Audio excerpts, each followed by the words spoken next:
چرا تو تیز میای و تیز میروی خانه خود؟ من که عاشقی چشمات شدم ای همسایه خوب.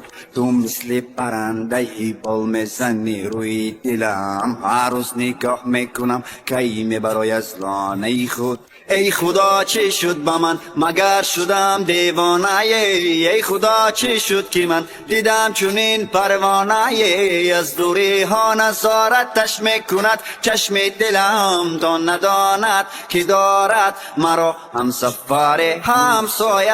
بگو چی کار بکنم که شنوی حرفایم؟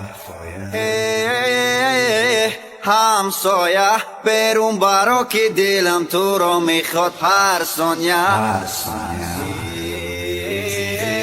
دیوانه تر میشم من، دیوانه تر با ماه نظر میکنم و محضی من هزار. بیگانه تر میشم من، بیگانه تر وقتی که دور میروی دور میشوی تاجی سرم. دیوانه تر میشم من، دیوانه تر با ماه نظر میکنم و محضی من هزار.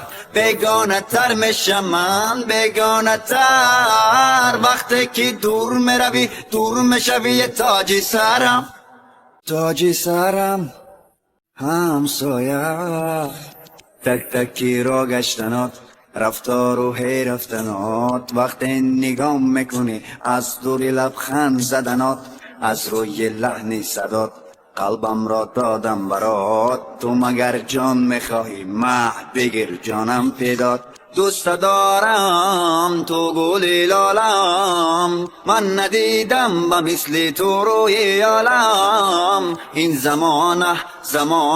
زمان کارش را کرد، او را از من جدا و مرا با غم مبتلا کرد. همسایه تو مگر کوری که نمیبینی دردهایم؟ کجا مرا تنها گذاشته رفتی؟ همسایه تو ترک این کوچه کردی و موندی تنهایم. یعنی دیگر بر نمیگردی؟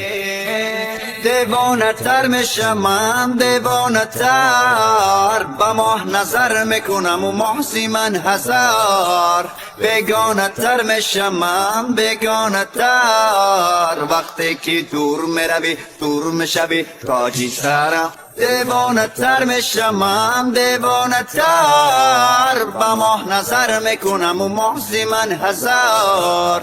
بیگانه تر میشم من، بیگانه تر وقتی که دور میروی دور میشوی تاجی سرم.